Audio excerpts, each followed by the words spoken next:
안녕하세요 여러분. 사회문제 탐구의 김진주 선생님입니다. 오늘은 사회문제 2회 1단원에 대해서 해볼 건데요.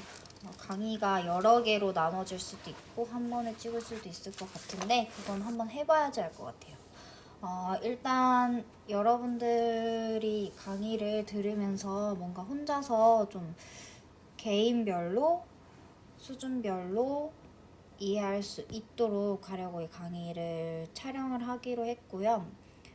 여러분들 속도에 맞게 강의를 듣고 활동을 하고 우리 수업 시간에는 다 같이 문제를 푸는 그런 활동을 한번 해보도록 합시다.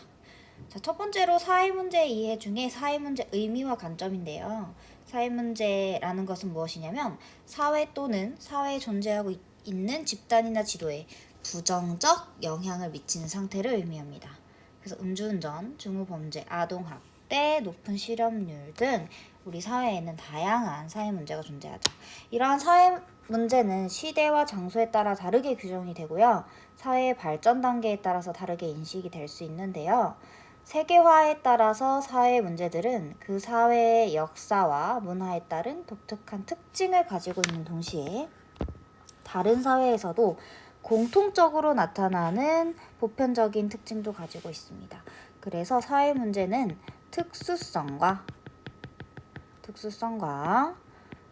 보편성을 가지고 있는 것이지요. 이러한 사회 문제는 세 가지 특징이 있는데요. 첫 번째는 객관성입니다.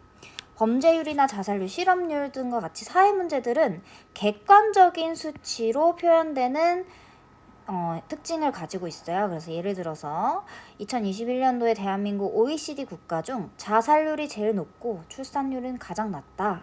예시로 이런 자료가 제시가 된다면 그것은 사회 문제의 객관성을 나타내고 있는 것이라고 볼 수가 있겠죠. 저는 사회 문제는 시대, 지역, 상황에 따라 사회 문제를 규정하는 기준이 달라질 수가 있는데요. 여성의 교육이 중요하지 않은 사회에서는 여성 문맹이 사회 문제가 되지 않겠죠.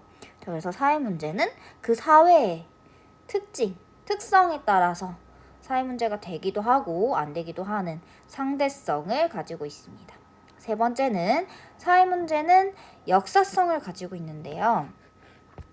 시대적인 상황과 밀접한 연관성이 있기 때문에 예전에는 사회 문제가 되었던 것도 지금 사회 문제로 인식되지 않기도 하고 예전에 존재했던 사회 문제가 이제는 사라지기도 하고 해결되기도 하고 또는 예전에는 없었던 사회 문제가 지금의 사회 문제로 인식이 되기도 하죠. 그래서 예를 들면 우리나라 1960년대 초의 쌀 부족 문제가 지금은 쌀 부족한 게 문제가 되지 않죠. 그래서 쌀 소비, 그러니까 오히려 쌀을 더 많이 소비해야 하는 그런 문제로 바뀌는 거, 이런 것들을 역사성이라고 합니다. 그래서 사회 문제의 특징에는 이렇게 객관성, 상대성, 역사성이 있어요. 자, 사회 문제를 바라보는 다양한 관점인데요. 이렇게 사회 문제 현상에 대해서 어떠한 관점을 보고 이제 가지고 있느냐에 따라 인식하는 게 달라요. 그래서 이 사회 문제를 바라보는 다양한 관점에는 기능론, 갈등론, 상징적 상호작용론이 있는데 이 세 가지가 이제 좀 중요합니다. 자, 거시적으로 봤을 때 이제 기능론, 갈등론이 해당되고 상징적 상호작용론은 약간 개개인의 약간 그런 것들을 중시하기 때문에 미시적인 시각으로 분류해 볼 수 있어요. 그러면 기능론부터 살펴보면 기능론은 무엇이냐면 사회를 서로 연관된 부분들의 체계로 봐요. 연관된 부분. 그래서 생물 유기체에 비유해서 비유를 할 수 있습니다. 그래서 어떤 사회에 여러 가지 파트들이 있는데 이렇게 사회가 있잖아요. 여러 가지 파트들이 있어요. 그럼 이 각각의 의미가 존재하고 이 각각은 서로에게 영향을 미친다. 약간 이런 게 기능론이야. 그래서 사회는 비교적인 안정적인 체제다. 약간 긍정적인 시선으로 많이 보아요. 그래서 사회의 모든 부분은 각각의 목적을 가지고 있고 궁극적으로 사회 안정과 질서 유지에 공헌합니다. 자, 그래서 이러한 기능론의 특징으로는요. 각각 목적을 가지고 있다라고 이야기했잖아요. 그래서 어떤 한 구조의 변화가 일어나면 다른 부분이 개입해서 균형을 이룬다. 그래서 어떤 뭐 예를 들어서 여기가 고장이 났어. 그러면 여기에서 이제 영향을 주어서 다시 안정적인 체제로 이루어진다. 약간 이런 것들을 의미를 합니다. 그래서 이렇게 해서 사회 안정과 질서 유지에 공헌한다고 보죠. 자, 그래서 이제 가족이나 교육이나 경제 등 사회 제도가 어떻게 상호 연관되어 있는지 이해하는 관점, 이걸 기능론이라고 이야기합니다. 그래서 이건 교과서에 있는 읽기 자료인데요. 기능론의 대표학자로 에밀 듀르켐이 있어. 그래서 이 사람은 프랑스의 저명한 사회학자고 어쩌고 저쩌고 그래서 여기가 중요하겠네요. 듀르켐은 사회는 각 부분의 합 이상이다. 그러니까 A 플러스 B 플러스 C가 모여서 그냥 A, B, C인 게 아니라 그 이상인 D를 만들어낸다라고 하는 거지. 그래서 사회적 사실의 중요성을 강조했습니다. 그래서 사회적 사실은 각 사회 구성원의 행동을 초월하는, 그러니까 A, B, C가 만나서 A는 A 그 이상을 하고 B는 B 그 이상을 하고 C는 C 그 이상을 하는 거. 그래서 이들이 같이 함께 유기체로 존재하는 거, 그게 기능론의 시선입니다. 자, 다음은 갈등론인데요. 갈등론은 약간 뭔가 부정적인 그런 느낌, 그래서 뭔가 부정적인 것들을 많이 다뤄.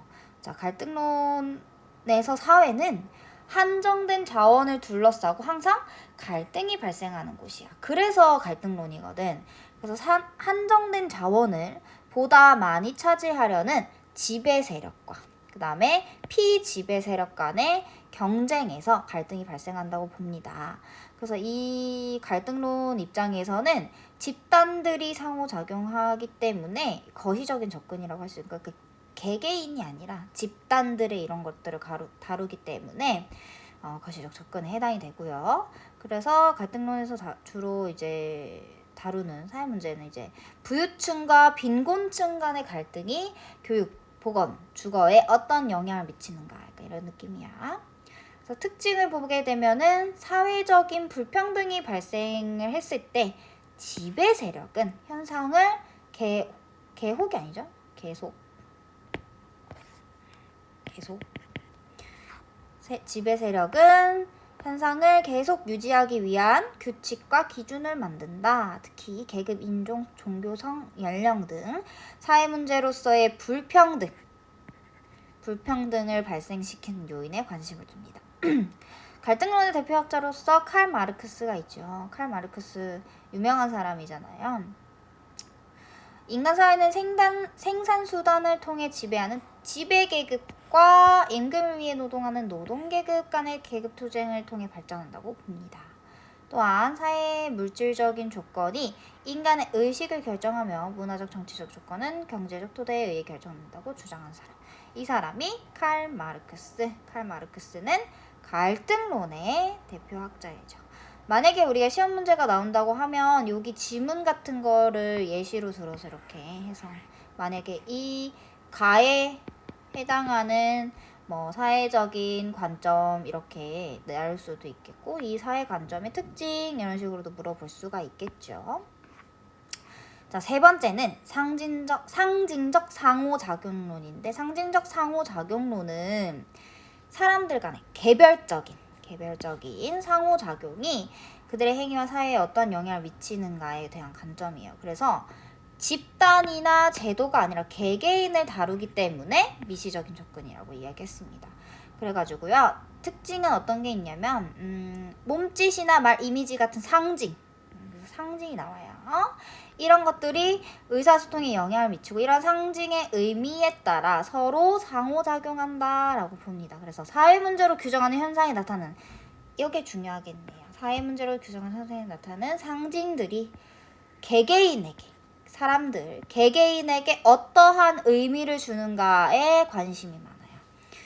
자, 그래서 여기 두 분이 나와 계시죠. 호치민과 안창호. 자, 우리 대한민국 사람들에게 호치민은 안창호보다 큰 의미는 아니죠. 그쵸? 근데 반대로 베트남 사람들에게 호치민은 안창호보다 훨씬 더 큰 의미를 가진단 말이야. 그래서 어떤 사회에 구성되어 어떤 사회에 있는 사람들인가에 따라서 개개인이 요 사람들이 상징하는 의미가 다르게 나타나겠죠. 그래서 이런 관점을 상징적 상호작용론이라고 이야기합니다. 상징적 상호작용론의 대표 학자로는 조지 허버트 미드가 있어. 미국의 철학자이자 사회학자인데요. 미드에 따르면 사회는 상징들로 이루어져 있으며 이 상징들이 우리로 하여금 세상을 이해하도록 가르쳐 준다라고 봅니다. 그래서 사람들은 이런 상징을 이용하여 자아 개념과 정체성을 형성하고 이 정체성을 가지고 세상에 들어가 다른 정체성들과 상호작용하면서 사회를 창조한다라고 봅니다. 그래서 이 세 가지 관점을 살펴봤는데요. 약간 느낌을 좀 잡아야 돼. 기능론은 이렇게 그림을 그리면 사회가 있어. 사회가 있으면 각각의 파트들이 유기체적으로 작용을 해서 각각의 영향을 주고 서로 영향을 이렇게 주고받는 이런 느낌이라면 갈등론은요. 사회가 있잖아요. 그러면 지배 계급과 이 계급이 뭔가 서로 약간 뭔가 갈등하는 갈등 그런 느낌인 거야. 그래서 사회 문제가 발생하고 이런 사회 문제가 발생했을 때 이 지배 계급이 피지배 계급에게 영향을 주는 그런 느낌. 그 다음에 상징적 상호작용론은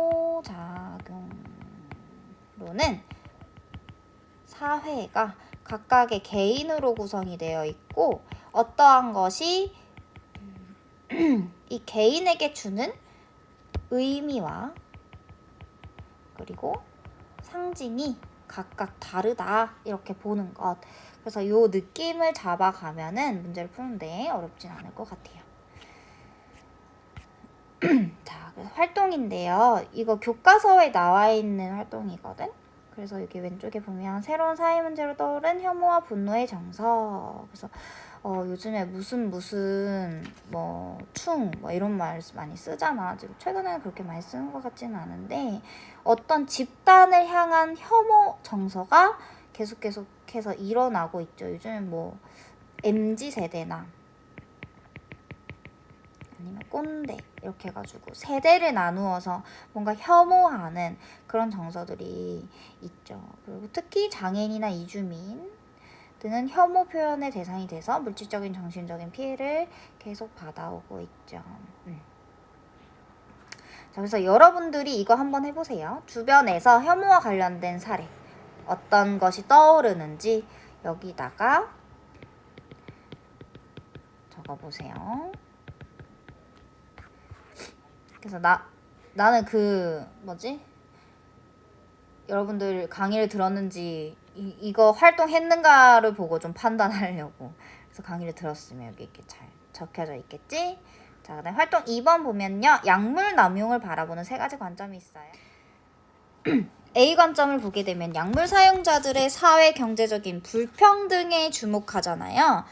그리고 약물 사용 빈도가 비슷하다고 하더라도 약물 남용으로 사회사법 당국에 의해 처리되는 비율은 사회 경제적 약자 계층이 훨씬 많이 발생한다. 불평등 계층 나왔고 그럼 이거는 무슨 론일까? 갈등론이겠지.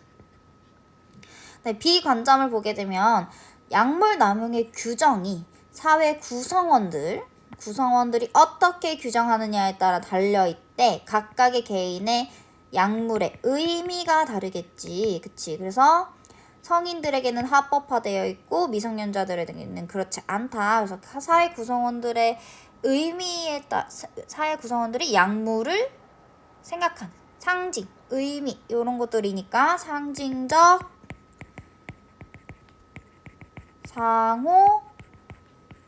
상호작용론이겠죠. 자, 그 다음에 C 관점을 보게 되면요. 약물의 사용은 어떤 목적을 가지고 있는지가 특히 중요하다. 특정 약물이 운동선수의 기록 향상을 위해서 몰래 남용하는 경우와 암 환자가 고통을 줄이기 위해서 사용하는 경우를 구분을 해야 한다. 그래서 여기서는 약물의 긍정적인 측면에도 이제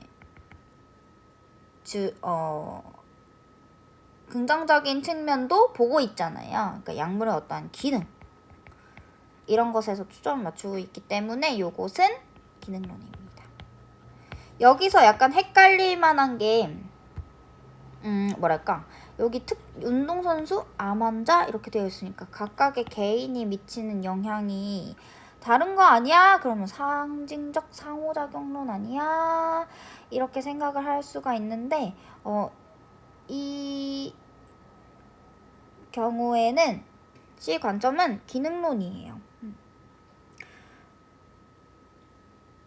그러니까 긍정적인 기능과 부정적인 기능 동시에 가지고 있고 그런 것들을 의미하는 것 같아요.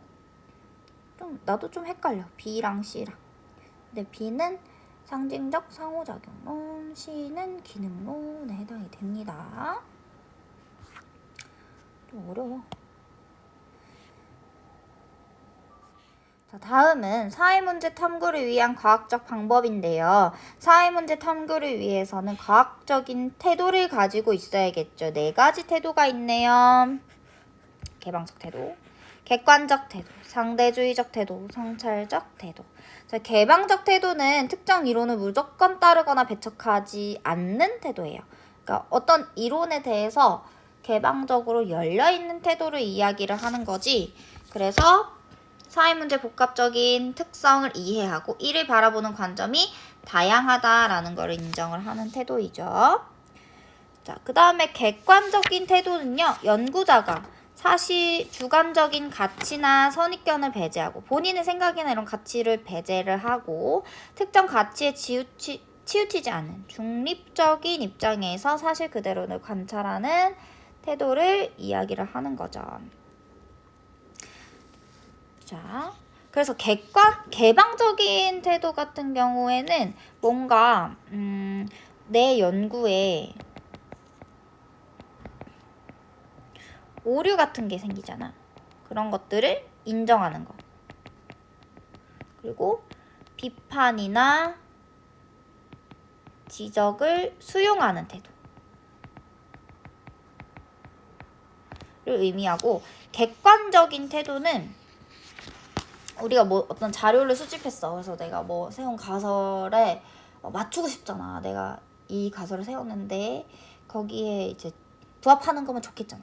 근데 자료가 그렇지 않을 수도 있단 말이야. 그러면은 이 자료를 객관적으로 그 자체로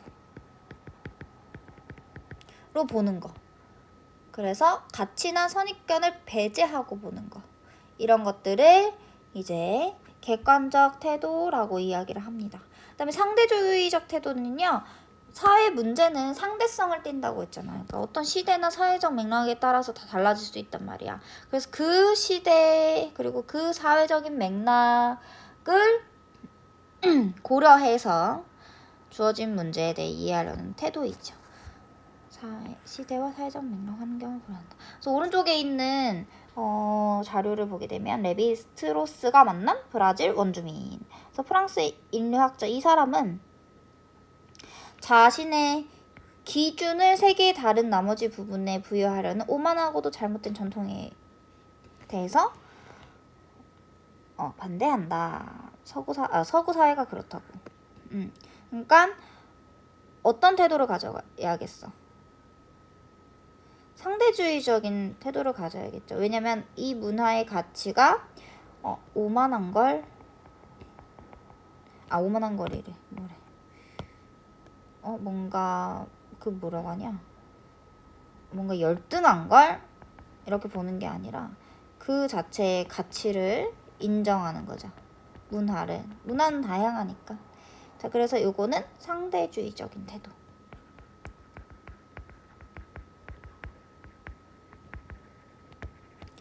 가져야 한다라고 볼 수 있습니다. 4번째로 성찰적 태도인데요. 사회 문제에 대한 의문을 가지고 계속 살펴보거나 자신의 연구를 반성적으로 계속해서 돌아보는 태도 이런 것들을 의미를 합니다. 그래서 끊임없이 뭔가 이렇게 그 연구에 대해서 개선하려고 하는 거, 이런 게 성찰적인 태도예요. 그래서 여기 밑에 있는 자료를 보게 되면 적용을 한번 해보자. 사람들은 왜 자살할까? 그래서 자살에 대한 의문을 가졌대. 뭔가 이렇게 생각하고 어떤 사회 문제에 대한 의문을 가졌대요. 무슨 태도예요? 성찰적 태도죠. 그 다음에 우울증의 원인은 많은 사람들의 생각처럼 기독교를 떠난 서구 사회의 세속주의적 생활 때문이 아니라 사회적 연대의식의 붕괴 때문이라고 가정을 했어. 그런데 확신할 수 없었대. 그러니까 어떤 것에 대해서 뭔가 이렇게 딱 폐쇄적으로 단정짓는 태도가 아니라 열려있잖아요. 자, 이거 무슨 태도일까? 개방적 태도. 네, 마지막. 자살을 야기하는 특정한 사회 구조적 특징이 있음을 이론적으로 설명하기 위해 통계 자료를 면밀히 분석하였다. 그래서 분석할 때는 나의 주관적인 것이 개입되지 않고 이 자료 그 자체로 보고 분석해야 되잖아. 그러니까 여기에서는 무슨 태도가 필요하겠어요? 그쵸? 객관적 태도가 필요하겠죠. 자, 이러한 사회 문제를 연구하기 위한 연구 방법의 탐구 절차가 두 가지가 나와 있는데요. 자, 첫 번째는 양적 연구 방법의 탐구 절차고, 두 번째는 질적 연구 방법의 탐구 절차야. 우리가 양적 연구라고 하는 것은 뭔가 자료를 수집해서 이걸로 객관적인 통계를 내고 뭔가 이론을 만들고 이런 것들을 의미하는 것이고, 질적 연구 같은 경우에는 뭔가 이렇게 사회 현상이 항상 객관적이지는 않잖아. 뭐랄까, 어떠한 특정한 현상을 이해하는 거? 현상을 이해하고 그 현상에 대해서 자세히 조사하고 이런 것들을 질적 연구라고 할 수가 있지. 그래서 양적 연구의 탐구 절차로는 이렇게 5가지가 있는데요. 첫 번째는 문제 제기하고 연구 주제를 선정을 해야겠죠. 그 다음에 주제 선정, 가설 선정. 그래서 어떨 것이다. 그래서 독립 변수와 종속 변수가 있는데 A로 인해서 B가 영향을 받을 것이다. 그래서 독립 변수라고 하는 것은 영향을 주는 거. 그 다음에 종속 변수라고 하는 영향을 받는 거. 만약에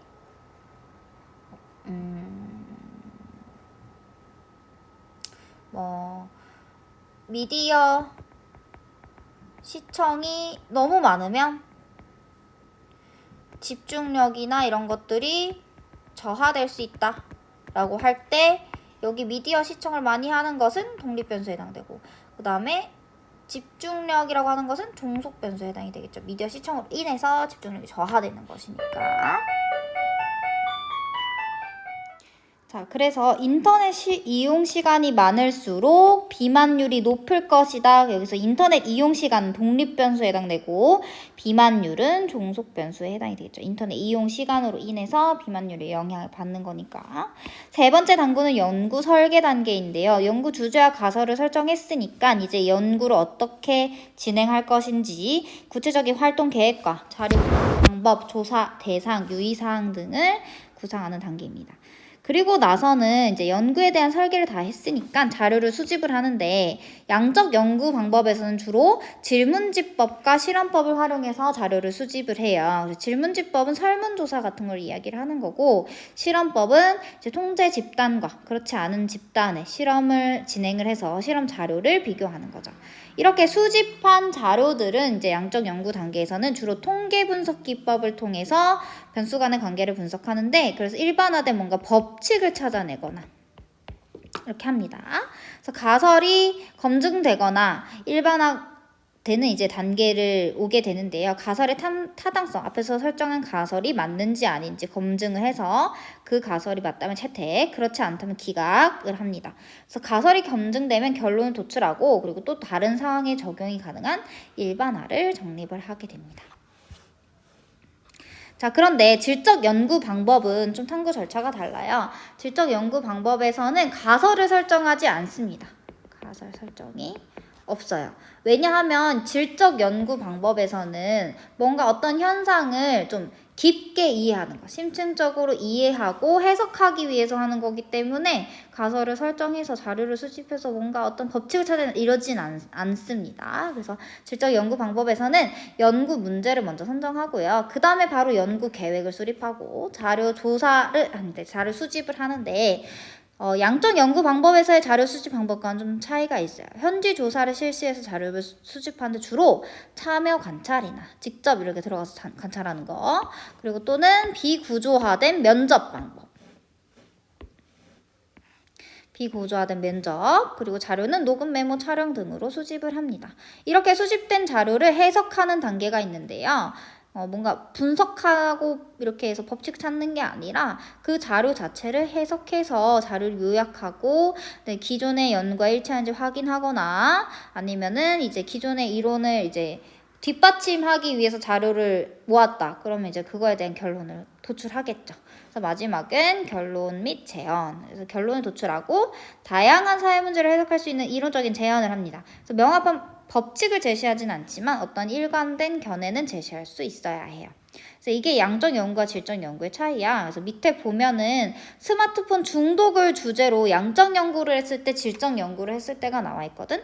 그래서 왼쪽 보게 되면은 문제를 제기하고 연구 주제를 설정하죠. 자, 가설 설정 단계가 있네요. 그러니까 이거는 양적 연구거든요. 그래서 자세히 보게 되면 가설을 설정을 해서 자료를 수집하는데 이 자료를 수집하는 이 설문지를 구성하죠. 설문지법. 질문지법. 그래서 조사한 자료들을 양적으로 모아진 이 자료들을 통계 처리하고 그걸 통해서 분석하고 몇 점 이런 식으로 그리고 가설을 검증하고 결론을 도출합니다. 그래서 양적 탐구 방법으로 이제 사회 문제를 탐구했다라고 볼 수 있고요. 오른쪽 같은 경우는 스마트폰 중독에 대한 인식이네요. 그래서 여기 보면 가설이 없죠. 가설이 없어. 그리고 연구 문제를 설정하고 바로 계획합니다. 어떻게 자료를 수집할 것인지. 그래서 10명을 대상으로 면접법을 사용했네요. 면접법. 자, 그래서 자료를 수집하는 게 여기는 점수로 이렇게 객관화된 수치로 제시를 하지만 여기는 굉장히 구체적인 이런 자료들이 나오게 되죠. 그래서 이런 방법을 질적 연구 방법이라고 이야기합니다. 그래서 우리가 사회 문제를 탐구할 때 양적 연구 방법, 질적 연구 방법으로도 할 수 있겠지만 자, 귀납적 탐구, 연역적 탐구로도 나뉘기도 해요. 자, 사회 현상을 탐구할 때 귀납적으로 탐구한다는 것은 무엇이냐면 어떠한 현상들이 쭉 나열되어 있는데 이런 것들을 이렇게 특정한 법칙을 발견해내는 거.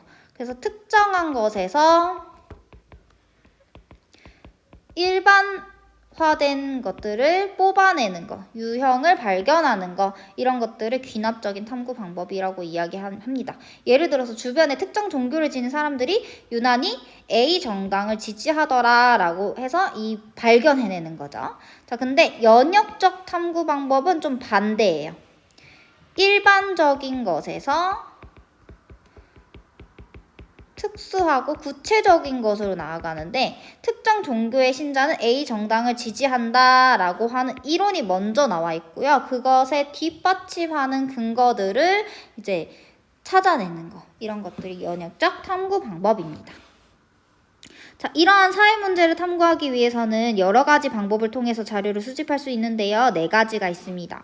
자, 질문지법은 앞서서 무슨 탐구 방법에서? 그쵸, 양적 탐구 방법에서.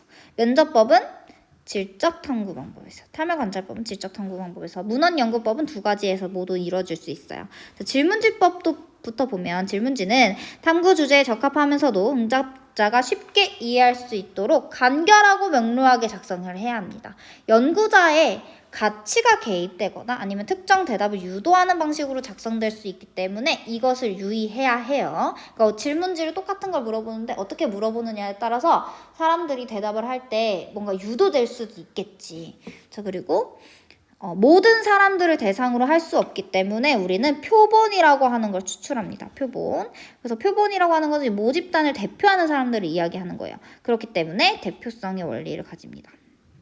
질문지법의 장점은 이렇게 질문 한 번 만들어서 쭉 뿌리면 되니까 비교적 짧은 시간에 적은 비용으로 많은 자료를 수집할 수 있다라는 장점이 있죠. 그래서 많이 실시를 해요. 하지만 단점은 글을 읽을 수 없는 문맹자에게는 실시하기 어렵고 응답자가 만약에 불성실하게 그냥 다 찍어 읽지도 않고 그러면 문제가 될 수 있겠죠. 그리고 질문지를 많이 뿌렸는데 들어오는 질문지가 적을 수도 있고요. 그리고 표본의 대표성 문제가 생길 수도 있겠죠. 예를 들어서 성인 남녀 20대를 기준으로 한다고 했는데 모집단이 그건데 근데 뭐 실제로 설문지를 나눠주는 사람이 20대 남성한테만 나눠준다든지 100명한테만 나눠줬어. 그러면 20대 남녀 모두를 대표할 수가 없잖아요. 그러니까 표본의 대표성 문제가 이제 보통 대체적으로 이제 질문지법의 문제점이 됩니다.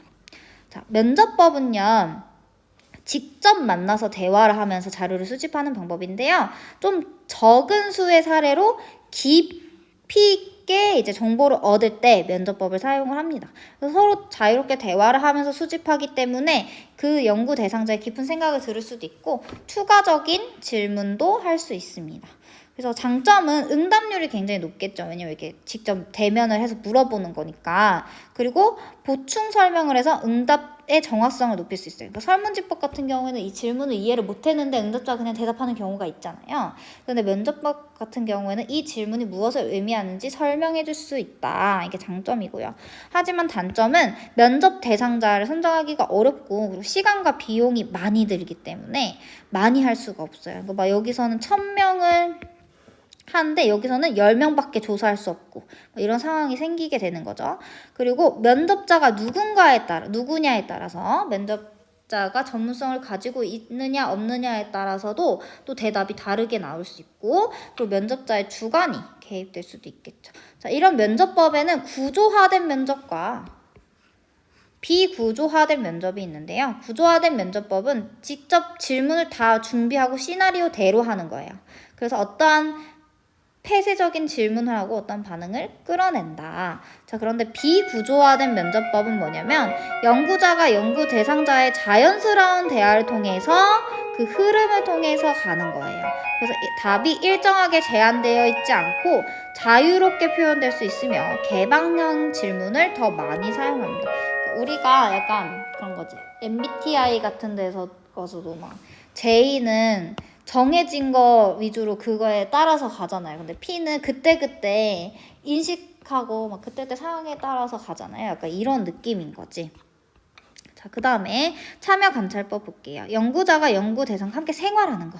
직접 들어가서 거기 안에서 본인이 연구한 사람이 자신의 눈으로 직접 보고 느낀 것을 통해서 자료를 수집하는 방법입니다. 그래서 가공되지 않은 1차 자료를 수집을 하는 거고요. 관찰자의 태도나 시각에 따라서 연구 대상의 생활, 활동이 자료 수집의 대상이 됩니다. 그래서 이거는 뭐 면접이나 질문지법을 실시할 수 없는 의사소통이 어려운 유아나 원시 부족을 연구하는 데 주로 많이 사용이 됩니다. 그래서 축적된 지식이 부족한 연구 대상이나 일상의 다양한 집단을 대상으로 할 수 있습니다. 자, 참여 관찰법의 장점은 언어적인 제약이 없다라는 거죠. 왜냐면 연구 대상자가 직접 들어가서 보고 느낀 것을 관찰해서 그걸 자료로 수집을 하는 거기 때문에 언어적인 제약이 없이 수집을 할 수 있다. 그리고 가공되지 않은 1차 자료이므로 자료가 생생하죠. 그래서 실제성을 보장받을 수 있습니다. 단점으로는 관찰하고자 하는 현상이 나타날 때까지 기다려야 되는 게 있어요. 그리고 시간이 엄청 많이 들겠죠. 그리고 또 연구 대상자가 이게 연구자가 들어가 있으니까 뭔가 의식해서 평소랑 다르게 행동하게 되면은 또 잘못된 자료를 수집할 수도 있고 그리고 예측하지 못한 돌발 상황이 또 발생할 수 있겠죠. 자, 그래서 오른쪽에 읽기자를 보면은 레이브 교수의 재봉사 도제 제도 연구가 나와 있는데요. 이 재봉사가 되는 과정을 직접 참여 관찰해서 집에 들어가서 생활을 했대.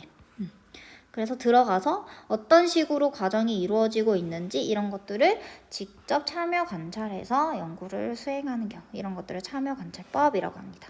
자, 마지막은 문헌 연구법인데요. 기존 연구자들이 연구한 거지. 그거를 연구하는 거야. 그러니까 이미 연구된 것들, 역사적 문헌, 공식 문건, 신문, 잡지, 통계 자료 이런 2차 자료를 수집하는 방법입니다. 기존의 연구 성과물과 동향을 파악할 수 있어서 모두 사용될 수 있고요. 장점은 이미 연구된 것들을 다시 이렇게 연구하는 거기 때문에 직접 관찰하는 수고를 덜어줄 수 있고 시공간적으로 접근이 어려운 사회문제 현상을 탐구할 수 있게 합니다. 뭐 이미 연구된 미국에 사는데 내가 직접 미국을 갈 수 없어. 그러면 이렇게 문헌 같은 걸 찾아보면서 연구할 수 있잖아요. 그래서 그런 장점이 있고 비용도 적게 들어요. 단점은 확보한 문헌 자료가 신뢰성 그리고 정확성의 문제가 발생할 수 있죠. 그러니까 이 연구가 제대로 된 연구가 아니야. 근데 내가 그걸 사용해. 그럼 문제점이 발생할 수 있겠지? 수업 시작 2분 전입니다. 자, 그리고 문헌을 해석하는 과정에서 주관적인 가치가 개입될 가능성이 있어요. 연구자가 좀 이제 자기 주관대로 해석하는 그런 경향이 있을 수 있겠죠. 자, 그 다음에 교과서 31쪽에 있는 탐구 활동 한번 해볼게요. 탐구 활동 각자 해보시고 요거 다음 수업 시간에 우리 같이 모두먼들이랑 해보도록 합시다. 자, 마지막 내용은 사회문제 탐구 과정의 윤리적 쟁점과 대책입니다. 자, 사회문제 탐구에서는 가치 문제가 개입이 되면 될까요? 안 될까요? 안 되겠죠. 자, 그런데 사회문제 탐구를 하면서 가치 개입이 될 수밖에 없는 단계가 있습니다. 자, 사회문제를 탐구할 때 무엇을 문제로 볼 것인가 이 부분과 같은 곳에서는 가치 판단이 개입될 수밖에 없겠죠. 그래서 연구 주제와 연구 문제를 설정할 때 그래서 청소년 가출 문제의 원인으로 이제 연구자가 가출 청소년의 또래 관계가 원인이다라고 할 때는 이제 가출의 사회적인 요인을 더 중요시하는 거죠. 청소년이 가출하는 데 있어서 또래 관계 때문에 가출하는 것이다 라고 보는 것에서는 이미 가치 판단이 들어간 거예요. 뭐 가정 환경이나 이런 것들을 더 중요시한 것이 아니기 때문에. 그래서 연구 주제와 연구 문제를 설정하는 단계 그리고 또 연구 결과를 정책으로 활용할 때에도 가치 판단이 개입될 수밖에 없는데요. 가출의 사회적 요인을 중시하는 연구자는 연구 결과를 정책으로 활용할 때 청소년의 심리적인 상태보다 주변 환경 개선에 더욱더 관심을 갖고 그 부분에서 해결을 해야 한다라고 이야기를 하겠죠. 자, 그래서 이 두 단계에서는 가치 판단이 개입될 수밖에 없습니다. 하지만 나머지 단계에서는 가치가 개입이 되면 안 되겠죠. 객관성이 결여되니까. 그래서 연구 가설을 설정하고 연구 결과를 활용하는 것 외의 단계에서는 모두 가치 중립을 유지해야 합니다. 예를 들어서 인터넷 게임 과몰입의 양상이라는 연구에서 연구자의 표현 방식에 따라 응답이 달라질 수도 있고요. 그리고 같은 자료도 다르게 해석될 수 있죠. 그래서 쉽게 조작되거나 왜곡되어 객관성이 결여될 수 있습니다. 그렇기 때문에 자료를 수집하고 그리고 그 수집된 자료를 분석하고 결론을 도출하는 과정에서는 객관적이고 가치 중립적인 태도를 지켜야 합니다. 그래서 이 두 가지 단계 이외의 모든 단계에서는 가치 중립을 유지해야 한다. 자, 요거 탐구 활동 한번 해보세요. 교과서 35쪽에 있는 거 사회문제 탐구 과정에서의 가치 개입과 가치 중립. 자, 활동을 하고 우리 수업 시간에 같이 해결해 보도록 합시다. 맞는지 답을 확인해 보는 거지. 자, 그 다음에 사회문제 탐구를 위한 연구윤리. 사회문제 탐구에서는 연구윤리가 필요합니다. 자, 윤리적인 연구를 해야 된다라는 거야. 왜냐면 사회문제와 같은 사회문화 현상의 연구도 인간 행위를 기본으로 하기 때문에 윤리적인 원칙을 더더욱 중요시해야 하고 충실히 지켜야 합니다. 자, 이게 필요성이 대두되는 사건이 계기가 있었는데 제2차 세계대전 중에 독일의 수용소에서 이루어진 의학 연구들에서 비윤리적인 인체 실험이 굉장히 많이 이루어졌어. 자, 그래서 이런 사건을 계기로 윤리적인 연구를 해야 한다라고 하여서 뉘른베르크 강령이 발표가 됩니다. 그래서 이후에는 이제 연구 윤리의 필요성이 아주 커졌죠. 그래서 연구의 모든 과정에서 인간의 존엄성을 존중하는 윤리적인 태도를 가져야 하고요. 인권을 침해하는 경우가 없도록 주의해야겠지. 자, 그래서 읽기자를 보면은 요거 제목이 잘못돼 있어. 우리 교과서에는 제대로 나와 있어. 자, 요 내용이 어떤 내용이냐면 실험을 했어. 사람이 권위와 명령 앞에서 얼마나 복종하는가. 실험 참가자들 중에 한 명은 교사고 한 명은 학생이야. 그래서 학생이 양팔의 의자에 묶인 채 전기 충격 장치에 연결돼. 그래서 학생이 뭔가 틀릴 때마다 전기 충격이 이제 일어나는 거야. 그래서 이렇게 했을 때 이제 연구자들은 뭘 알아보고 싶었냐면 이렇게 뭔가 전기 충격을 주는데도 연구를 계속 하는가를 보고 싶었던 거야. 그래서 막 학생들이 막 비명을 지르고 살려달라고 소리치고 막 고통스러워 하는데 교사들이 실제로 계속해서 했대요. 그래서 65%가 450V까지 전압을 올렸대요. 자, 그런데 이 실험은 전기 충격이 실제로 이루어지지 않은 실험이었어. 그리고 학생도 연기를 한 거였어. 그래서 이제 교수가 이런 결론을 도출해낸 거지. 이성적인 사람이더라도 일정한 상황에 명령에 따라 잔혹한 행위를 할 수 있다라는 걸 밝혔는데 이 실험의 가장 큰 문제점이 이거지. 교사로 참여한 참가자들이 정신적인 충격이 있었을 거 아니야. 막 자기의 선택으로 인해서 학생이 괴로워하고 고통스러워하고 막 이런 것들을 하는 그 과정 자체가 되게 비윤리적이죠. 자, 그래서 윤리적인 측면에서 비판을 받았습니다. 자, 그래서 이런 제시문을 보고서 어떤 연구 윤리가 지켜지지 않았는지 이런 것들을 알아낼 수 있어야 되겠지? 자, 그래서 읽기 자료 오른쪽에 보면 생명윤리 및 안전에 관한 법률 이렇게 나와 있죠. 그래서 이런 법률들을 시행해 오고 있다. 그래서 인간을 대상으로 하는 연구에서 인권, 복지, 자율성, 그 다음에 자발적으로 동의해서 해야겠죠. 강제적으로 실험 대상자를 참여시키면 안 되잖아. 그리고 사생활을 보호해야 하고 안전이 충분히 고려되어야 하고 그리고 취약한 계층에 있는 사람들은 보호되어야 하고 이런 것들이 법률로 지정되어서 현재까지 시행해 오고 있습니다. 자, 사회문제 탐구에서 지켜야 할 윤리적 원칙 볼게요. 연구를 수행하는 과정에서는요, 정직성과 객관성을 유지해야 합니다. 자료를 자기가 원하는 대로 막 원하는 자료만 수집하거나 아니면 수집된 자료를 본인의 마음대로 조작하거나 아니면 연구 결과가 다르게 나왔는데 왜곡하거나 이래서는 안 되겠죠. 특히 위조, 3가지 종류가 있는데 위조, 존재하지 않는 자료를 허위로 만드는 것, 변조, 인위적으로 수집된 자료를 변형하거나 조작하거나 삭제하는 거, 그리고 표절, 타인의 창작물을 무단으로 활용해서 본인의 것처럼 하는 것, 이런 것들은 이제 이루어져서는 안 되겠죠. 자, 그 다음에 연구 대상 및 조사 대상자에 관련한 연구윤리인데요. 조사 대상자에게 연구의 목적을 사전에 알려야 하고요. 참여의 동의를 얻어야 하고 그리고 자발적으로 참여하게 해야 하며 그리고 중간에 그만두고 싶다고 할 때 중독 탈락 권리를 보장해야 합니다.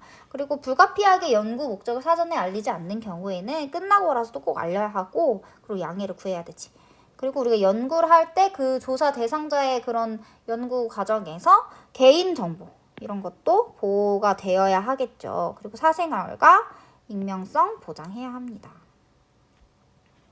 자, 연구자의 사회적 책임인데요. 자신의 연구가 반인권적이거나 비민주적인 목적으로 악용되지 않도록 해야 되고요. 사회적 약자를 억압하거나 또는 특정 집단의 권익을 훼손하지는 않는지 성찰하고 검토해야 합니다. 자, 읽기 자료 보면은 어떤 교수가 논문을 조작했대. 자, 내용 보면은요. 아주 유명한 과학 저널 사이언스의 논문 수십 편을 등재한 교수가 이게 자료가 되게 조작된 자료를 가지고 했대. 그래서 이 연구를 하더라도 실험 조사는 자기 혼자 하고 했는데 실제로 조사나 실험하지 않았대요. 조사나 실험을 하지 않았고 자신이 조작한 허위 자료들을 연구자들에게 줘서 논문을 쓰게 한 거죠. 그래서 여기에서 나타나는 문제점은 위조. 자료를 허위로 만들어낸다거나 아니면 변조. 인위적으로 조사한 것들을 조작하고 변형하고 이런 것들. 그래서 이런 문제가 발생합니다. 자, 그 다음에 우리 교과서에 있는 39쪽에 개인 차원의 연구 윤리와 40쪽, 41쪽에 있는 탐구 활동 해보도록 하겠습니다. 자, 여러분들 모두 지금 강의를 다 들었죠? 그리고 활동도 다 했을 거야.